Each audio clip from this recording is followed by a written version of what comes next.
2003年成军的女团 Sweetie 由妍妍、刘品言和乔乔曾之乔组成，当时她们平均年龄仅14岁，是台湾史上最年轻的少女团体。虽然4年后宣告单飞不解散，不过至今刘品言和曾之乔各自忙演艺事业，先少同台。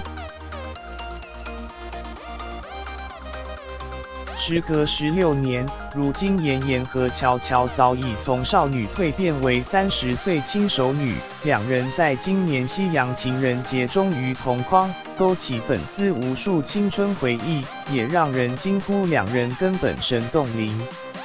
曾之乔昨天在脸书上晒出和刘品言的同框照 ，Sweetie 睽违12年终于再度合体，乔乔手上应景的拿了束红色玫瑰花，她表示她妍妍很难得迟到了15分钟，因为路上已经很塞了，还去买花给我，并写下敬我们从13岁到了30岁。而妍妍则感性告白，生命中有你占据了部分，一样的，不管我在远处还是在你身边，我都希望你好。You are my date tonight, my love forever.